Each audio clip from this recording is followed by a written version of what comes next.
It's another week here on the Inside Sales Show. You know what's happening? That's right. If you guessed that we are getting freaking close to OutBound Conference time, well, my friends, you would be right. And if you haven't picked up on it already, we have been teasing and taunting you with this just nonstop parade of some of the speakers who will be presenting at OutBound. So today is no different. Hold that thought. I know you're excited about it. You want to talk about OutBound, but I want to ramble. I want to talk. I want to share with you because I was just on literally a podcast with Janice B. Gordon, and she's awesome. If you don't know her, she's got the beautiful British accent. Love her. She hit me up, by the way, with the hardest question because if you don't know, Janice is a person of color, and she was asking me about inclusion and diversity and how do we get more reps. And she asked me a really legitimately hard question about, Darrell, do you think sufficient people of color are represented in the in organizations across the world, sales organizations? And if not, what's it going to take? So of course, as you might imagine, I don't have the answer. Tune into that session. Why does that matter? Because in our conversation, she was actually very polite and nice to me, unlike what today's guest will be, I'm sure. And she was saying wonderful things about how she'd seen my content for years and how I'd really managed to establish a brand for myself. She goes, I love your glasses and your hair is distinctive. And all of these things, of course, are things we've talked about before on branding, right? So I'm not going down that road. But I want to actually go down to kind of like, okay, that's where I'm at today. What got me there? And I'm not going to talk about branding, although it's branding related. What got me there was when I knew I had to embark upon this journey of establishing a personal brand. It was like, well, how do I get myself heard? How do I interrupt your day, complete stranger, you don't know me from Adam, and get you to stop and take me seriously and listen to what I'm about to say to you? How do I do that? That was my quest. And if you stop and think about it, that's your quest every day when you're selling, because you're reaching out to strangers and you're saying, listen to me. I got something I want you to pay attention to. I want you to listen to what I have to say. So that's what I had to do in social.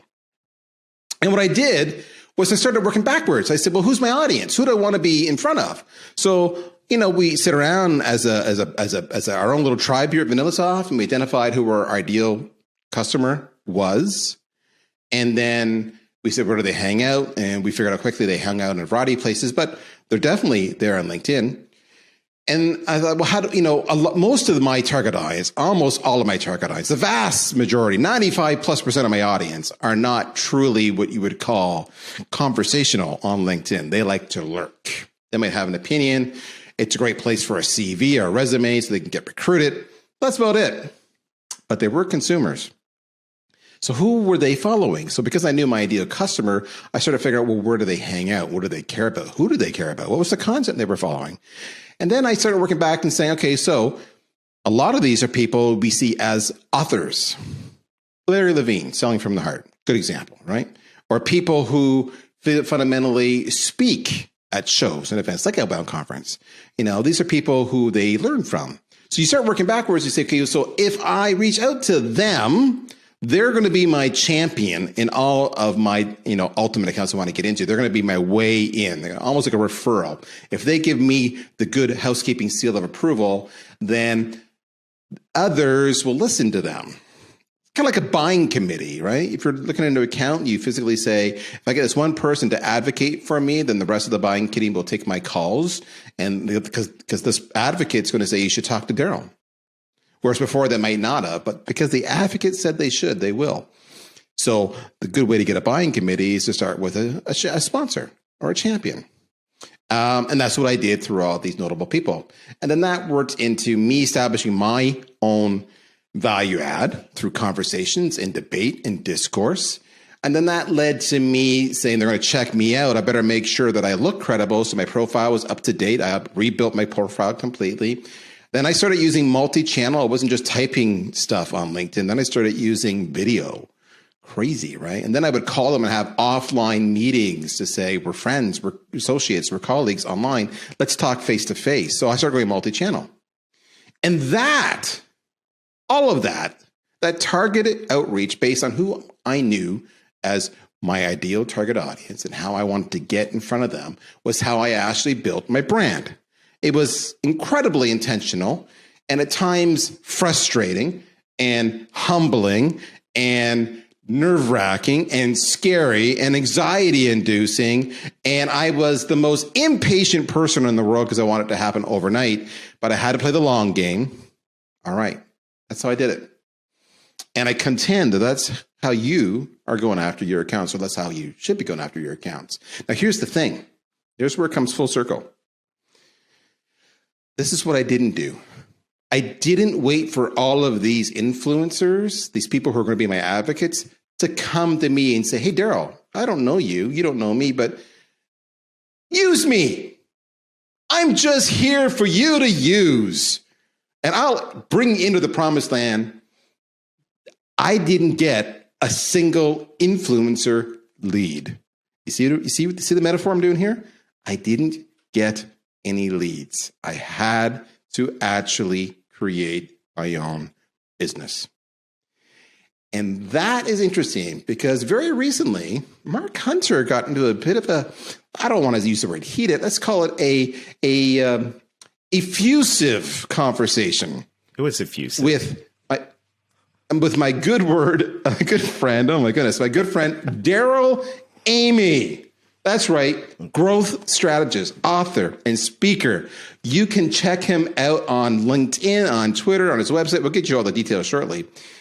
And Darrell contends that you don't need leads to drive sales. And the marketer in me just said, I got to have him on. And plus he's at Outbound, so that's another good reason. Mr. Amy, good to see you again. How you doing, my friend? My other brother, Darrell, it's great to be here. This is going to be a fun, engaging, and effusive conversation. You like that one? I used the word discourse and effusive in the first 5 minutes. I'm feeling pretty hyped. Brilliant. Yeah, I know. It's what my marketing background comes through sometimes. I know a lot of synonyms if you want to just, play that game, but maybe for another day. So you and Hunter got into it, eh? Talk to me. So that's pretty bold what you said. Sales reps, you don't need leads. You and Hunter had a difference of opinion. I know it was all in good joy and fun, a precursor to what's going to happen there at Outbound. But what in the hell are you smoking, Amy? Well, that's not the topic of today's conversation, but what is the topic of today's conversation is, look, as salespeople, we go to marketing and we say, we need leads, we need more leads, we need more leads. And marketing goes, okay, I'll give you some more leads. And then what do we say as salespeople? These leads are garbage. And this is what we talked about. And you and Dan Disney did such a great job of illustrating in the comedic lead up to the 2021 Sales and Marketing Alignment Challenge. Here's the deal. If you're in B2B, and I'm talking primarily people in B2B right now, and you know who your ideal client is, you've got an ideal client profile, an ICP.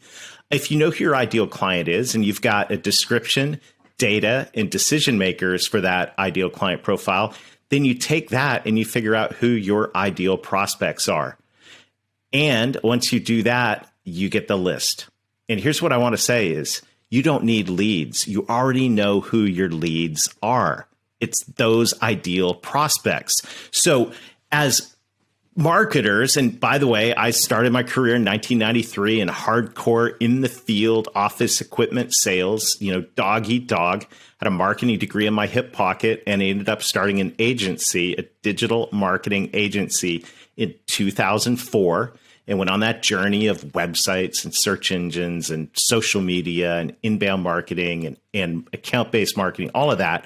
I've had a foot in both. I've been involved in sales and sales development, co-hosting the Selling from the Heart podcast with my good friend Larry Levine. So I'm dialed into both, much like you, Darrell. And what I began to realize is in B2B, salespeople are griping about leads. Marketing people are trying to create leads. We don't need leads. We already know who our prospects are. They're our ideal prospects. They're the companies and the decision makers and influencers in those companies. So what I say to you is let's just stop talking about leads. Stop waiting for the fish to swim by and nibble on your bait. If that happens, that's wonderful. But let's focus on engaging with the ideal prospects who we know who they are. We can list the companies. They should all be on the wall, right? They should all be on a massive poster on the wall so we can cross them out when they become clients or circle them or highlight them or whatever. Let's take that list. Let's figure out who the core decision makers are in those ideal prospects. And let's build systems and strategies. We'll do strategies first, then systems to engage with those people, to collect intelligence on those people and use that intelligence to drive engagement as BDRs, as marketing, working together to take down these ideal prospects. And so this is the world. We spend so much energy trying to generate leads. I say, stop that. Start trying to generate engagement with the people you want to work with. Okay, so there's so many places I can go with on this one. And I want to make sure I don't lose anything.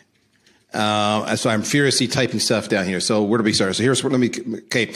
So a head of sales, a CRO, a chief sales officer would all say to you, you're right. You don't need leads. You should know who your target audience is, your ideal customer profile is, and you should go and pursue them relentlessly. Which, by the way, folks, that goes way back in time to why we have activity, whether it's email, social selling, or just phone calls. People would say you do 100 calls a day or whatever the number is. That's because you know who your leads are and you're calling into them. Yet, then we had HubSpot come along and create this whole concept around inbound marketing where they just drove them to great valuations and everybody became an overnight millionaire, bastards.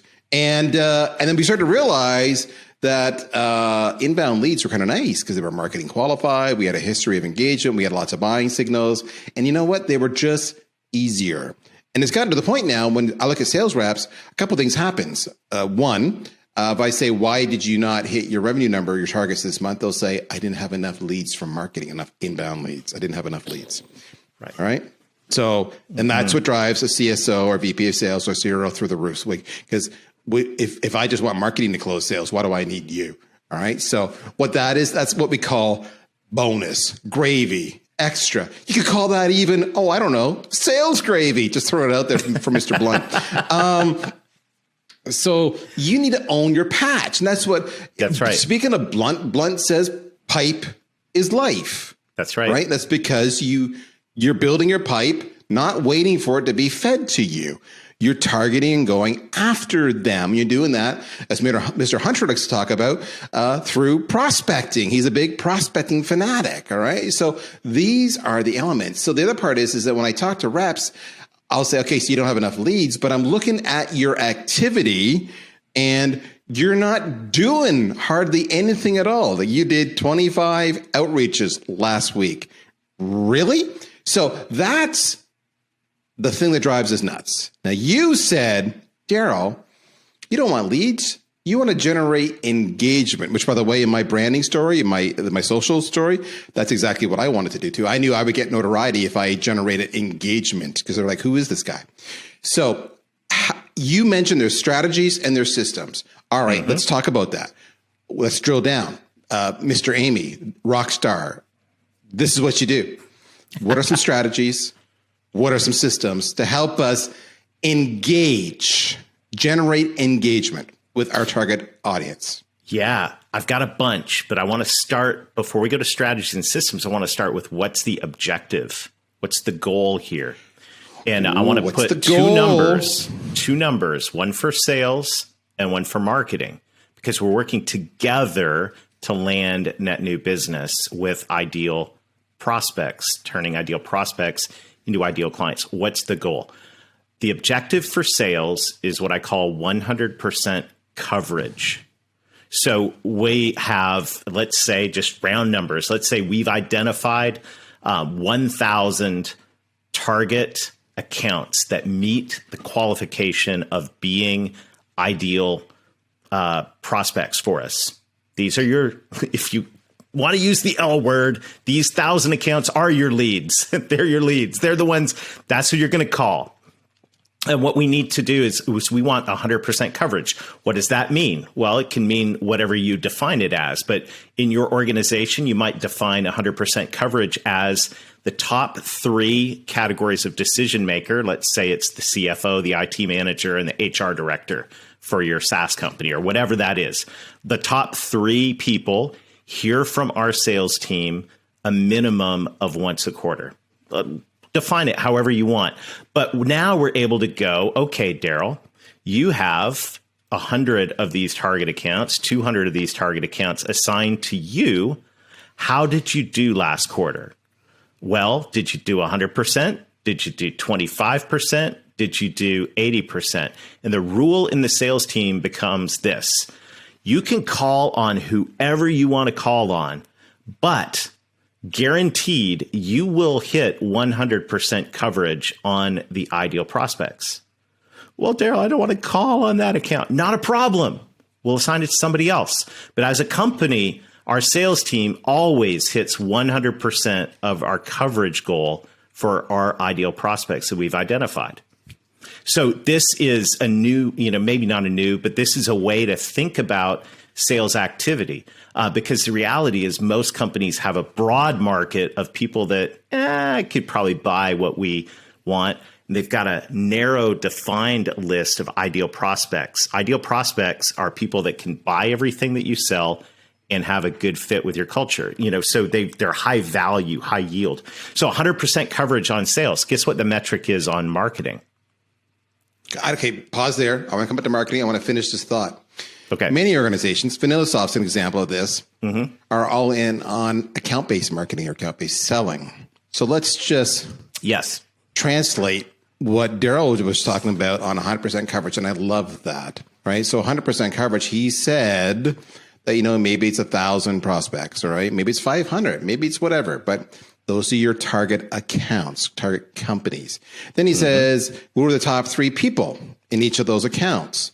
Well, that's called your buying committee, right? Yeah. Those are the people influence the actual purchase process, and you should have all those personas down pat. Mark Hunter refers to these as an avatar, if I recall. So same premise, right? So you're going after them. And then, so the account-based marketing, which often says you're going to have maybe, this is just typical, a rep will have 5 large accounts, 40 named accounts, maybe upwards of 500 industry accounts. So I just did 545 as opposed to 1,000, but you get the idea. And 100% coverage. So again, Darrell talked about saying you have to actually touch a minimum, each person in that buying committee. So in his example, 3 people per account once per quarter. So in other words, if you've got 500 accounts or 545 in my example, then that means you're doing, am I doing this right? 1,635 touches. If there's 3 people per account per quarter, which means if I work it backwards, you're doing roughly, maybe 545, 550 touches a month, which, you can just start working backwards. So 500 a month, there's 20 working days in a month. You're at 25, 30 touches a day. That's what you're doing, right? Nothing outrageous. You think about that. Let's say even 40 touches a day. That's email, social, and phone. You have an 8-hour day. That's not hard to do if you balance your time. So 100% coverage is the exact same thing as ABM if that's what you're in. Okay, I'm sorry. That was the goal and the objective for sales. What is it for marketing? 100% engagement. So marketing. That's good. Yeah. So and marketing, we go, and once again, I've worn the marketing hat, I've worn the sales hat. I'm really similar to my other brother, Darrell, here. And in marketing, we go, well, we sent out 50,000 emails and we got, 2.6% click-through rate, and 40,325 people visit our website. And wonderful. I'm so happy for you. But what I really, really care about is those 1,000 ideal prospects. Have we gotten on their radar?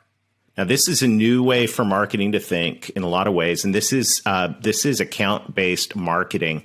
I call it outbound marketing because a lot of the account-based marketing strategies have lived at the enterprise, and so they're kind of working their way down. But account-based marketing or outbound marketing says, look, I got 1,000 ideal clients. I hope that everyone in the world hears from our company and finds us on Google and, InstaChat or whatever gram you're on. I hope they find us. But those 1,000 companies, I'm going to figure out how to get on every one of their radar once a quarter, let's say, and the 3 decision makers. So you know what? My email blasts, they may reach an X% of those ideal prospects. Great. Ding. I got an engagement point. Other ones, I may go, I have a really hard time getting on Darrell Prales. Well, guess what? Marketing, let's figure out how to do that. Darrell is a high value prospect. Let's figure out how to get on his radar. So guess what? Maybe I need to look at my exceptions list of the people I'm not getting through to with my standard marketing methods. And maybe I need to figure out how to get on Darrell's radar. Maybe I need to open up LinkedIn and comment on something he put out there. 1-to-1. You go, really? Now, can you do that for everybody? No, you don't need to. Your marketing strategies overall will get you on the radar. But the goal is 100% engagement. And you set your criteria however you want as a team. But if we use that same thing, the company is going to get on this prospect's radar at least once a quarter. So then you do the math. And now in the marketing meetings, as you move through your quarter, you go, okay, we're up to 65% engagement. Who's left? And what's going to happen is that number gets down. You get to the really hard to reach ones. And you're never going to get to 100%, by the way. But as you get to the really hard to reach ones, then you sit in the room together and go, okay, what's it going to take? How are we going to do this? And you go, okay, well, have we tried sending a fax to them? Have we tried sending a balloons to them? Have we tried, Exactly. What are we going to do to get on their radar? And this is a mindset of saying marketing's job is not to measure itself by the stuff that's put out there. It's to measure itself by the stuff that is received and engaged with.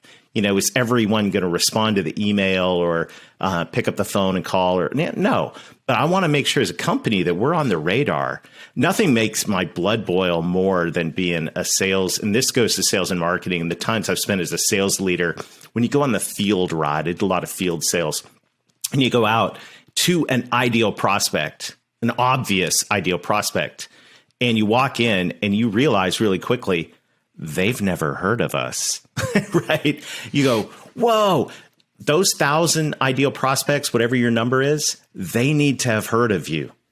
And not just one person, but, there's 5.6.3, 5.7. I think Brent Adamson said now it's over 10. I was on Power Lunch Live the other day, and I quoted Brent Adamson from the Challenger customer and said there's, 6.7 decision makers in the average B2B transaction. And it was actually a cool moment. He actually chimed in on the YouTube chat and said it's 11. I was like, Brent Adamson's here, folks. This is cool. It doesn't matter. Whatever that number is, it's more than one.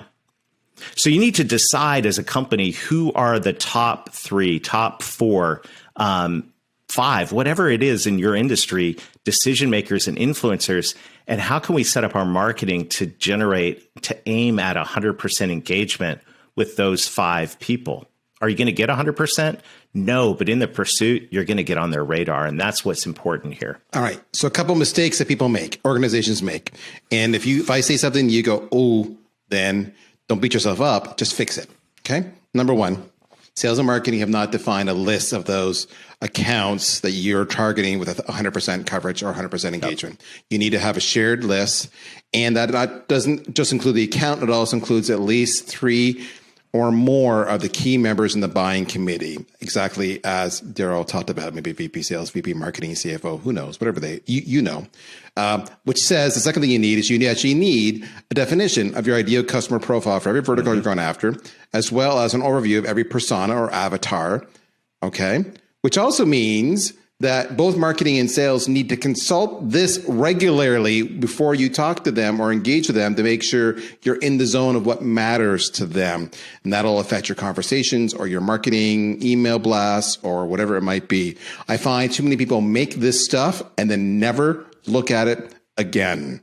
All right. And the next thing is sales. You have to stop going off and chasing wild goose chases for all of a sudden, maybe IBM wants me. Are they on the list? No, but they're IBM. I'm going to go chase IBM. No, you pick the list, pursue the list. And marketing, that means that you're only really targeting those people on your list. If others come, you can nurture them, set up an autopilot, nurture them. And if they get to a certain MQL, then you can pass them across to sales. But you're not relentlessly chasing them. You're relentlessly chasing that 1,000 people that you two agreed in sales and marketing. So you both own accountability to stay true to your definition, true to your list, and constantly consult those definitions so you make sure you're all saying the same thing. Too many reps, bail on that. So just FYI. Well, and just going back to the IBM thing, or whether it's IBM or, mom and pop incorporated, if it's outside your ideal client profile, I'm not saying you don't take that call or make that call. What I am saying is you can take down business wherever you want, but on our sales team, 100%, we hit 100% coverage month in, month out, unnegotiable. Outside of that, you can call on whoever you want. You can sell whatever you want to sell. Because I think that's where, when you get into account-based marketing and target accounts, sometimes salespeople and sales leaders go, whoa, what if someone else wants to buy? Great, let them sign the purchase order. That's deal. Exactly. That's great. Take the deal down.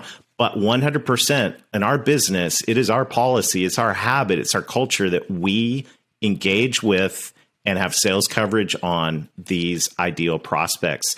And I've gone so far as to think, and I know a lot of it's virtual now, but if I had a sales bullpen, if I were a sales leader again, what I would do is I would put all of those names of those target accounts, and then I'd go to some printer that does billboards, and I'd plaster them across the entire wall of the office.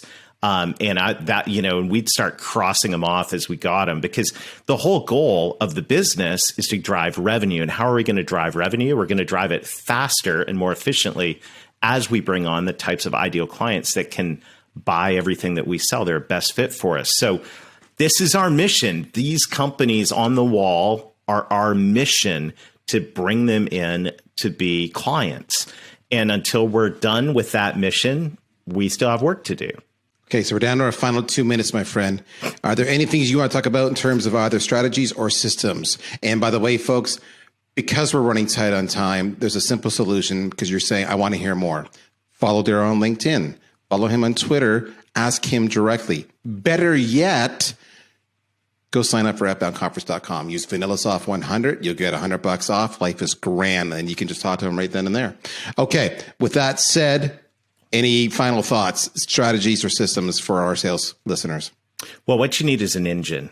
And by the way, my lawnmower has an engine and my Audi has an engine. One is faster than the other. One has more cylinders. So I like to look at sales and marketing as processes. The processes become the cylinders of your engine. So in Revenue Growth Engine, we'll be talking about this, by the way, in one of the virtual sessions at Outbound, how to build a revenue growth engine to drive net new business and cross sell. If you want instant access, you can just text the word revenue to 21,000 and snag a free copy of Revenue Growth Engine. Just pay shipping, and I'll get one out to you. We'll have one sent. But every business is a little bit different, but there are core processes that need to be put in place. And here's the deal. Sales and marketing is like the Wild West most of the time when it comes to process. So the more processes we get in place, repeatable, predictable things, empowered by systems like VanillaSoft to make them measurable and repeatable and efficient, those become cylinders of the engine. And now the flywheel starts rolling. And now we've got processes in place to ensure 100% coverage and 100% engagement. So every sales leader at the right now is going, preach it, brother, because every sales rep hates the fact that we implement process. Pick your choice, because they feel constrained. That the reality is, it's that process that will allow you to, exactly as you said, get the flywheel. It may start off slow. That's the definition of a flywheel. It starts off slow, but then it gets easier. Friction gets less, and it goes faster and faster and faster over time. So trust in the process. We're out of time, folks. I'm sorry. My fault. I talk too much. But my other brother, Darrell, you can find him. OutBoundConference.com, LinkedIn, Twitter, Convergo.co. You'll find us his website. And of course, you can listen to him with Larry Levine, who are always selling from the heart. Check it out. In the meantime, thank you to my friend Darrell. We're out of here, folks. We'll see you next week. Take care. Bye-bye.